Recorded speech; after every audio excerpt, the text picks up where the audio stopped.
Plongeons ensemble dans l'univers d'un sous-marin militaire. Jetons un œil hublot, que voyons-nous? Un monde noir, glacial, où les ondes de notre astre solaire peinent à pénétrer la surface. Et c'est bien ça le problème. Il est crucial de savoir si un danger nous menace. Pour ça, il faut déceler ce qui se cache dans les profondeurs hostiles. Baleine ou sous-marin? Rocher ou torpille? Mais comment faire sans la vue? Par le son. Figurez-vous que notre gigantesque navire métallique est loin d'être discret.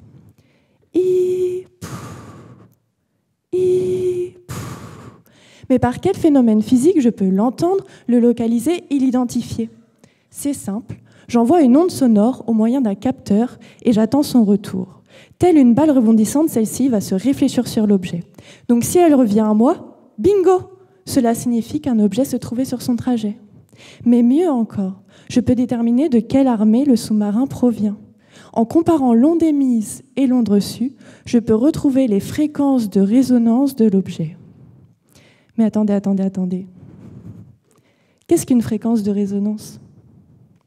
Eh bien, imaginez que vous tapiez un verre du dos de votre petite cuillère. Ding, ding, ding. En faisant cela, vous venez exciter des fréquences caractéristiques à l'objet, de par sa forme, sa taille, sa composition, etc. Et chaque objet, y compris les sous-marins, a des fréquences qui lui est propre. Une sorte de carte d'identité sonore que l'on appelle la signature acoustique. Alors moi, je ne travaille pas sur des sous-marins, ça serait un petit peu compliqué de les amener en laboratoire, mais je travaille sur des petits tubes cylindriques en acier pour reproduire cette situation à échelle réduite. Et ces petits tubes, je viens les immerger à différentes profondeurs dans des bassins.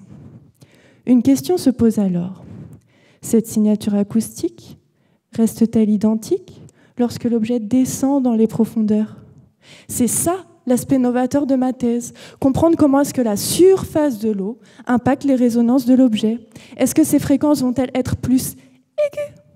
Au contraire, plus graves, si l'objet est proche de la surface ou loin de la surface? Sur les signaux enregistrés, j'observe des petits échos provenant d'un jeu de ping-pong entre la surface et l'objet. Et ces échos me renseignent directement sur la distance qui les sépare. Cela revient à localiser le sous-marin. Et connaître la position dans l'immensité océanique est un moyen de défense précieux, car n'oublions pas, tout ça doit se faire avant d'être soi-même repéré.